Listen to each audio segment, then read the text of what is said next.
Bienvenue, chers internautes de notre chaîne Droit Plus Télévision. Aujourd'hui, nous avons un invité pour cette partie consacrée à l'interview. Nous avons Maître Martin Papé Nguemba, avocat, écrivain, ex-candidat président de la CENI, auteur de plusieurs ouvrages scientifiques, notamment les accords des partenariats entre l'Union européenne et les États d'Afrique, Caraïbes et Pacifique, traité de la coopération sino-africaine, les principaux courants idéologiques des leaders africains. Pourquoi a-t-on tué Muammar Kadhafi?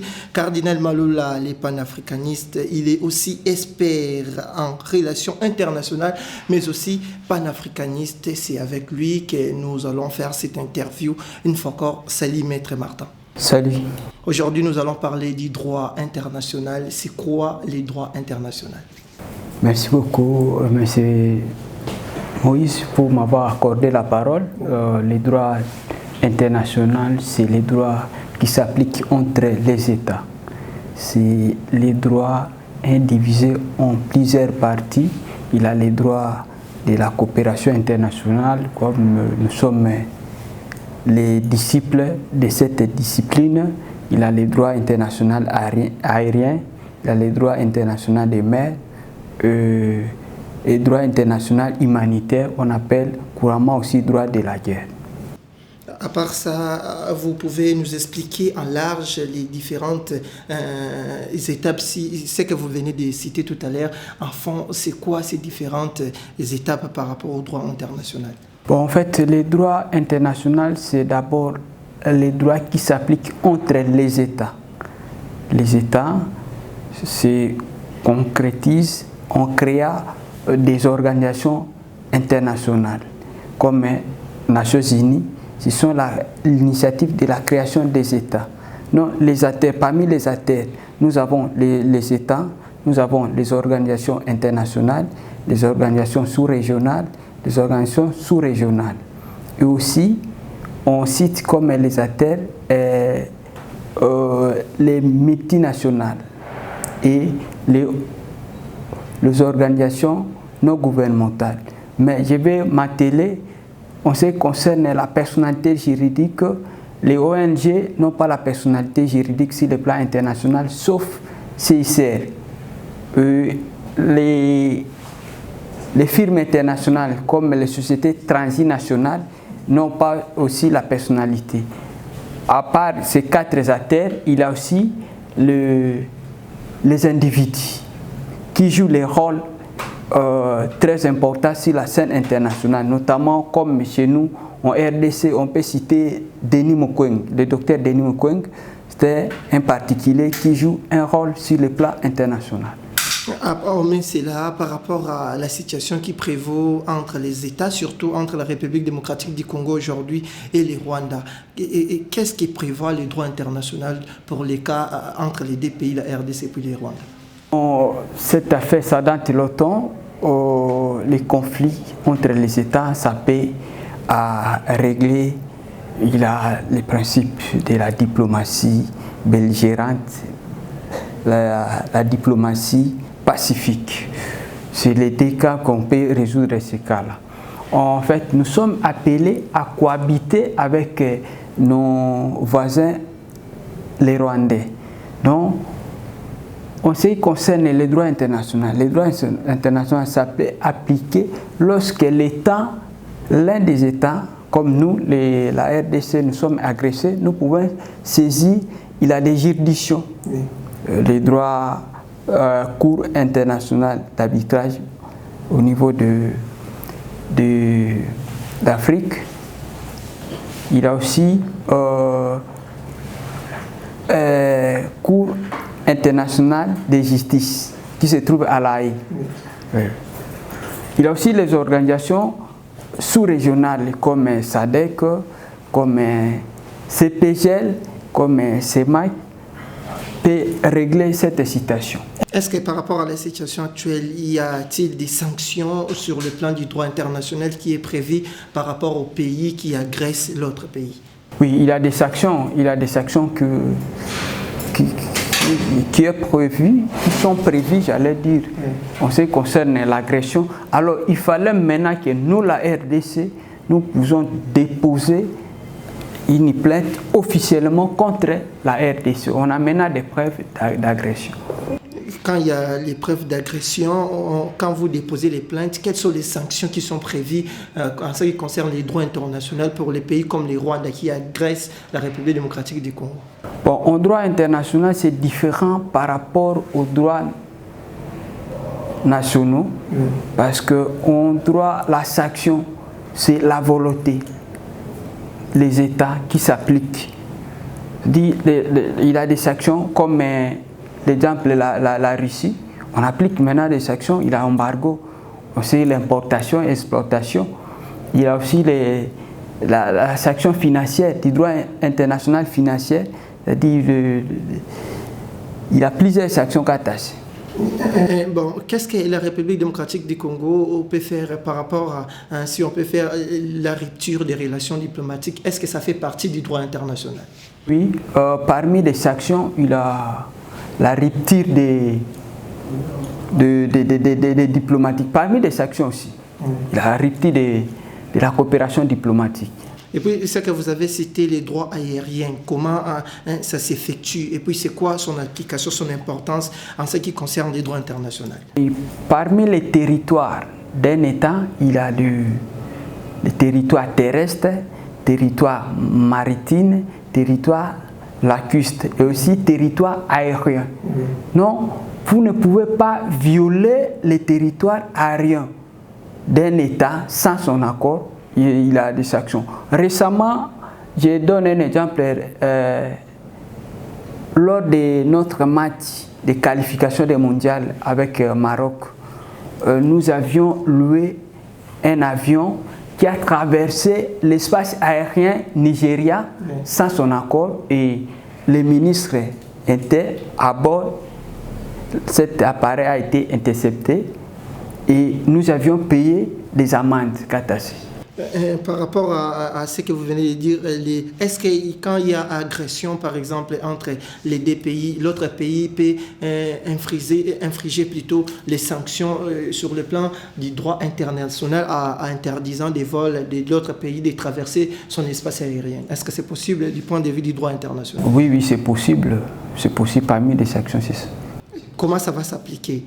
C'est automatiquement. Comme je te donne un exemple comme le Mali, récemment le Mali, concernant aussi l'espace aérien, le Mali a interdit l'avion Bata Pavillon britannique de traverser sur son territoire aérien et cet avion avait l'obligation de retourner. Mais cet avion avait l'obligation de retourner, oui. Et non passer sur l'espace aérien. Est-ce que l'autre État aussi a les droits de faire aussi ou de répliquer aussi, d'interdire les avions d'autres pays de violer son espace aérien du point de vue du droit international? Bon, là, nous sommes un État ne peut pas évoluer dans l'autarcie. Il est obligé d'une façon ou d'une autre de coopérer avec d'autres États. Voilà, c'est l'avantage du droit international. Est-ce que les droits internationaux a la suprématie sur les droits nationaux en ce qui concerne l'application des textes ou des lois dans un pays comme le nôtre, la République démocratique du Congo?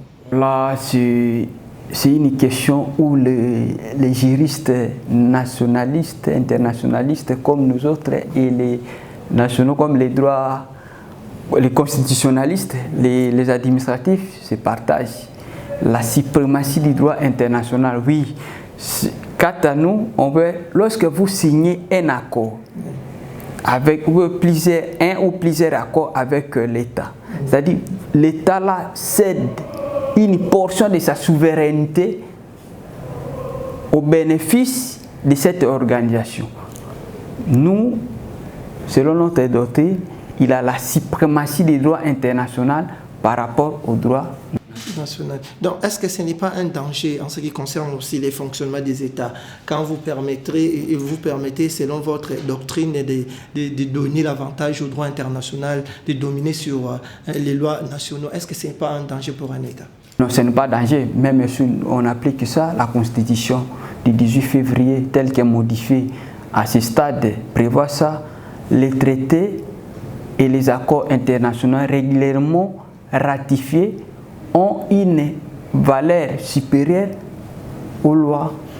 Actuellement, qu'est-ce que la République démocratique du Congo peut faire du point de vue du droit international par rapport à l'agression qui s'effectue dans la partie est de son pays? J'ai toujours dit dans l'un de mes ouvrages les principaux courants idéologiques des leaders africains. Là, j'ai analysé l'idéologie des 33 leaders. En analysant, nous avons vu plusieurs agressions où certains pays africains, on a les pays africains ont subi les agressions. Cette agression.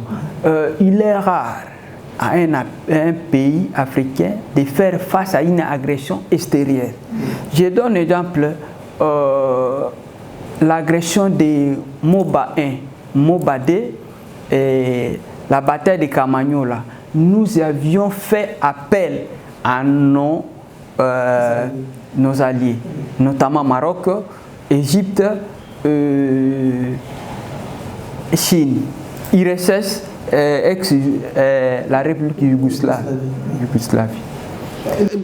Par rapport à ça, donc, vous voulez dire que la République démocratique du Congo a les pleins droits d'appeler ses alliés pour venir combattre à ses côtés, pour mettre fin à ce qui se passe dans la partie est du pays du point de vue du droit international? Oui, ça c'est mon point de vue personnel et ma conviction. Nous sommes maintenant dans les 2 décennies où la partie de l'Est a toujours eu des problèmes. Et ces problèmes-là ne suffisent pas. Comme notre armée sont capables, je dis sont capables, oui, parce qu'il y a plusieurs années que notre armée n'a pas la maîtrise sur les territoires tout entiers. Alors, il faut faire face ou faire appel à nos alliés pour combattre les rebelles.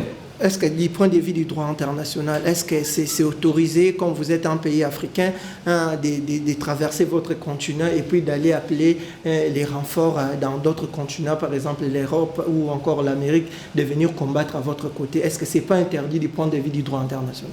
Non, ce n'est pas vrai. C'est ça ce qu'on appelle la coopération internationale. Oui. Tu peux appeler vos alliés. La République centrafricaine a fait appel à la Russie, les Mali avaient fait appel à la France ainsi que la Russie. Il n'y a pas de convenant à tasser. Oui, parlons de vos différents ouvrages. J'ai vu ici l'accord du partenariat entre l'Union européenne et les États d'Afrique, Caraïbes et Pacifique. Qu'est-ce que vous avez parlé concrètement dans cet ouvrage? Bon, dans cet ouvrage, j'ai invoqué la coopération, la genèse de la coopération entre l'Union européenne et les États d'Afrique, Caraïbes et Pacifique. On commença par accord de Yaoundé 1, Yaoundé 2, Lomé 1, 2, 3, 4 bis et Cotonou a été révisé récemment ici. Et puis, à part ça, il y a aussi les traités de la coopération sino-africaine.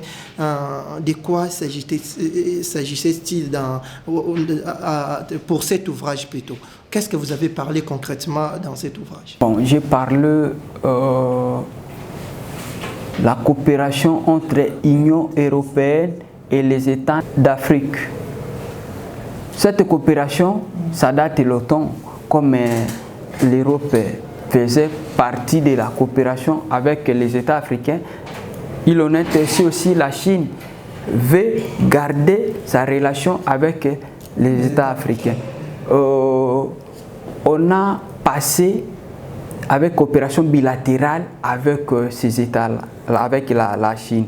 Rien qu'en 2006 et 2007, la Chine a institutionnalisé FOCAS, Forum de la coopération sino-africaine, qui a une durée de 3 ans renouvelables.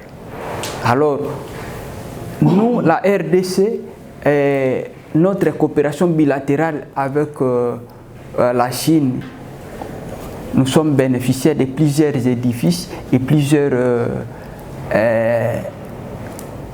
réalisations. Entre autres, Stade des Martyrs, Palais du Peuple, complexe scolaire Lotokila. Et puis les principaux courants idéologiques des leaders africains. Là, parmi les leaders africains, il y a aussi des Congolais à l'intérieur que vous avez cités. Oui, notamment, j'ai cité les Congolais tels que l'idéologie de Simon Kimbangu, Emery Patrice Lumumba, Mobutu, Laurent Désiré Kabila et Némanda Nsemi. Vous êtes écrivain, est-ce que, juriste mais aussi écrivain, est-ce que vous pensez que les Congolais ont aussi la culture de lire les idéologies ou encore les pensées de leurs leaders? C'est vraiment un peu difficile pour nous au Congo, hein, parce qu'il est difficile pour nous les écrivains même de la RDC de s'organiser, tandis que dans d'autres sièges, il y a plusieurs colloques que les écrivains organisent et moi aussi je suis bénéficiaire de plusieurs invitations en ce qui concerne ces forums-là. Et puis pour avant-dernier, il y a aussi pourquoi a-t-on tué Muammar Kadhafi? Là, ici, vous avez parlé de l'historique de Muammar Kadhafi ou encore les problématiques qui a lié la Libye et puis la France et puis d'autres pays pour arriver à ça.